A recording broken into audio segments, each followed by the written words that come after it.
大家好，三中全会之后，接连提拔了13个官员，都不是习近平派系的。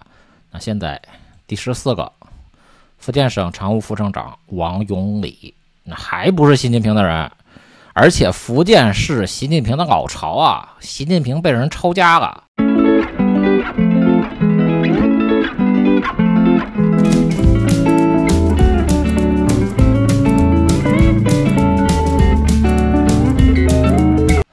我给大家分析一下王永礼和福建官场的形势，以及习近平到底怎么了。那如果连续提拔14个副部级官员都不是习近平的人的话，那只能说习近平下台了呀，反正是不掌握人事大权了。中组部长李干杰和主管组织工作的中共的中央书记处书记蔡奇呢，都是习近平的人呢，也不知道李干杰和蔡奇是被控制起来了，还是被抓起来了？那还是背叛了习包子？那一个劲儿的提拔不是习近平派系的官员，这哪根筋不对了呀？那想想也是悲哀啊！如果这14个官员都不是习近平派系的话，说明习近平在政治上正处于极度的危险之中呢。这时候也没有人站出来勤王啊，站出来支持习近平。反而都退缩了，这王小洪啊，这个两面派啊，七强派都放低了调门，不再支持习近平了。李强啊，又是视察灾区，又是检阅仪仗队的，根本就没有把习包子放在眼里啊。之前我说过啊，江苏副省长陈忠伟，那他是前任的江苏常务副省长范金龙的亲信，范金龙给罗志军担任过2次大秘啊。罗志军担任江苏省长的时候，范金龙是江苏省政府的秘书长；罗志军担任江苏省委书记的时候，范金龙是江苏省委的秘书长。这个2次就怕别人不知道范金龙是罗志军的亲信啊。那罗志军是李克强的亲信，罗志军和李克强都已经被习近平弄死了。但凡习近平还有一口气在，但凡习近平还掌握一点点权力，他绝对不会让李克强的亲信啊，让罗志军的亲信当上江苏副省长了的。那么问题来了，作为李克强和罗志军的亲信，陈忠伟他是怎么当上江苏副省长的呢？习近平他还在吗？他还能加速吗？连王小洪都怂了，都放低调门了，那现在还关心习包子的只有包密了。我们来看王永礼的简历啊，王永礼是福建人大常委会提拔上去的官员。给大家讲一个冷知识啊，习近平从来没有当过福建省人大常委会的主任啊，你看名单里没有习近平的名字。因为省委书记兼任省人大常委会主任是从1999年开始的，那当时习近平已经马上要离开福建去浙江了。其次呢，习近平他从来就没有当过福建省委书记，他是去浙江当的省委书记。就是说，一是习近平没有当过福建的省委书记，二是习近平即便当上了当时的福建省委书记，那当时的省委书记刚刚开始兼任人大常委会主任，当时好多省的省委书记他不兼任省人大常委会的主任，这个就有点不对味儿了，是不是？那习近平担任福建的省长，王永礼明明是和习近平同一个时期在福建工作的官员，在时间上有交集，但是偏偏不从习近平那担任省长的福建省政府提拔官员，却从习近平从来没有工作过的福建省人大常委会提拔官员，那这就不对了，这和习近平对着干啊。王永礼这个人呢，还是挺有意思的。王永礼担任福建省财政厅副厅长、福建省委秘书长期间呢，还兼任福建师范大学法学院的老师。他还写了20篇论文啊，我不知道是不是王永礼抄袭别人的，但是看上去大多数，你看这些论文呢，王永礼都是第一作者，或者是单独作者，也有第二作者。看给大家看一下，有一个这个是第二作者了。那王永礼本身就是兼职的教授，他搞学术呢，应该就是个爱好。如果这篇论文是别人代写的，那就太不要脸了，太沽名钓誉了。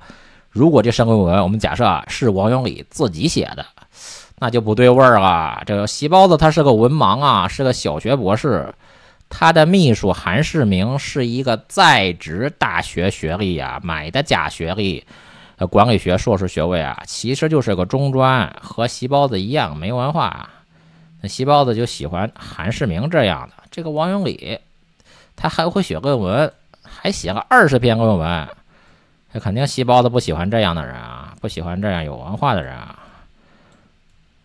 那2012年9月28日下午，福建省财政厅副厅长、福建师范大学法学院硕士研究生导师、福建师范大学法学院兼职教授王永礼莅临我院讲座。本次讲座的主题是预算法修改中的热点问题。讲座由福建师范大学法学院副院长杜立夫教授主持，经济法教研室老师和全体研究生参加了讲座。那王永礼教授首先从最近网络的热点表哥杨达开的工资是否应该公开的提问开始了今天的讲座。这个表哥杨达开啊，杨达开应该是个错别字啊，应该是表哥杨达才。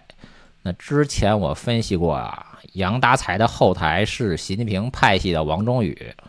那王永礼这是表哥杨达才，王永礼还调侃习近平派系的表哥杨达才，这调侃习近平啊。2013年至2016年，47岁的王永礼担任福建省人民政府副秘书长办公厅党组成员。王永礼呢是给当时的福建省副省长郑晓松担任大秘啊。郑晓松你看时间线几乎是完全吻合的。郑晓松担任福建省副省长2个月之后，王永礼担任福建省政府的副秘书长，给郑晓松担任大秘。他们两个共同出席的公开活动很多啊。那后来呢，郑晓松短暂的担任福建省委常委秘书长3个月呢，就调到中联部担任副部长，后来升任澳门的中联办主任啊，正部级。这个郑晓松呢已经跳了，嗝屁了，就看你怎么理解呢？你可以理解成江泽民让郑晓松跳的，也可以理解成习近平派陈文清去澳门把郑晓松扔下去的。这个中共的政治斗争呢还是挺残酷的。朱镕基的马仔金仁庆自己在自己家里1楼的家里的阳台上烧书，焚烧图书，都能把自己烧死，还能找着同一天和江春云、张玉军呢死在同一天啊，神奇啊！金仁庆走了之后呢，保下了贪腐分子邓小刚、王路进等人呢。金仁庆担任北京副市长期间呢，提拔了邓小刚。金仁庆担任国税总局局长期间，提拔了王路进。邓小刚呢，现在是中国农业部的副部长，是原来的农业部部长唐人健的备胎，刚好是原来是准备3年之后呢，唐人健65岁退休。那邓小刚刚好，现在他就57岁，3年之后他60岁接替唐人健。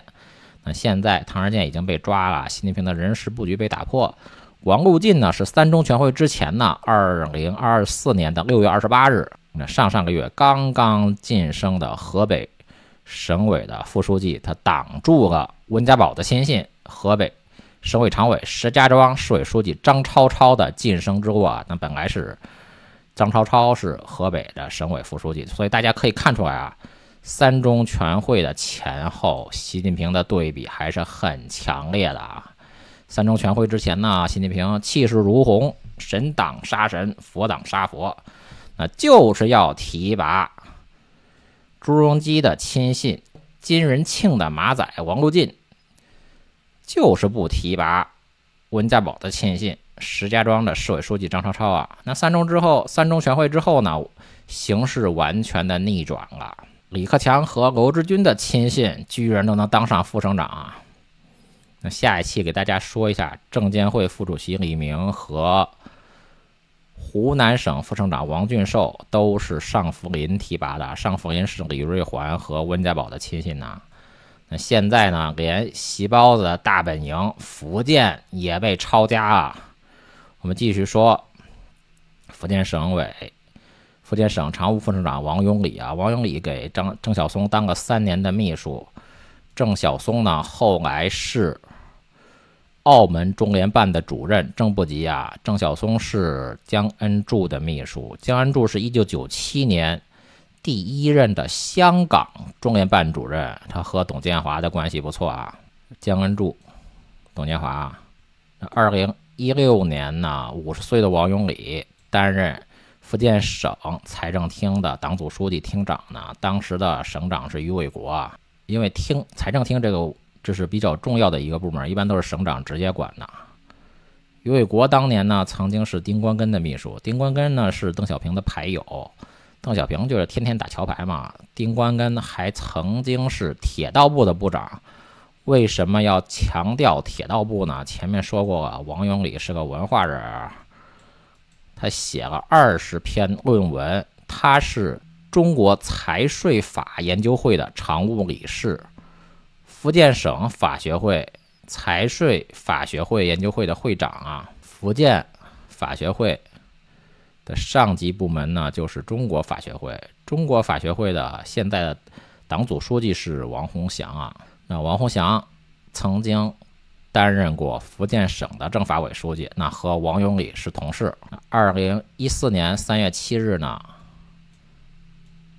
福建师范大学兼职教授、福建省法学会财税法研究会会长王永礼教授为我院师生举行了一场题为财税体制改革制度走向法的思考的精彩讲座。此次讲座由我院副院长王新红教授主持，院长林旭霞教授与部分法学院的教师以及全体研究生聆听了王永礼教授对于财税体制深刻认识的精彩演讲呢。林旭霞呢，2019年获得了第3届福建省10大法治人物的称号呢。而王洪祥呢，是2019年年初就离开了福建呢，担任中共中央政法委的副秘书长。那时间线是错开的。王洪祥是2019年年初离开了福建政法委，去了中央政法委。林旭霞呢，是2019年的年末呢，林旭霞就是王永礼兼职的福建师范大学法学院的院长，获得了福建省的10大法治人物的称号。那中国法学会的会长啊，就当年的会长韩柱斌呢，这个是王永礼担任福建法学会会长的时候的会长啊，是韩柱斌。那现在的会长王晨呢，可能是细胞的亲信啊。韩柱斌呢，他原来是铁道部的部长啊。我想这个证据已经搜集的差不多啊。王永礼他和中国铁道部的于伟国、丁关根、韩柱斌都有关系啊，差不多可以确定啊，王永礼是江泽民的人。那王永礼担任泉州市长呢，还是于伟国提拔的。那当时于伟国已经从福建省长升任福建省委书记，而王永礼担任泉州市委书记，则是当时的福建省委副书记王宁提拔的。那担任福建省委常委呢，需要政治局常委会讨论，所以席包子开了一个3中全会啊，开完之后就丧失了人事大权。上海市长开会开丢掉了，李克强和罗志军的亲信陈忠伟啊，当上了江苏的副省长。李瑞环和温家宝的亲信证监会副主席李明和湖南副省长王俊寿上位了。那福建被人抄家了。那曾经有网友让我分析福建，他说是当地的官员啊，官官相护，不处理环保污染，他就举报他家可能被污染的挺严重的。当然了，这福建是习近平的全家桶啊。福建省5大掌握实权的官员：福建省委书记周祖义、福建省长赵龙、福建省委副书记娄东川、福州市委书记郭宁宁，都是朱镕基和习近平的马仔啊。那郭宁宁原来是福建省的常务副省长，那现在由王永礼接替，等于是原来的是习近平的全家桶啊，现在破窗了，破洞了，有一个人不是习近平的人了，破窗效应或者是破洞效应，打破了习近平在福建官场的垄断啊，习近平的老巢被抄家了。好的，谢谢大家。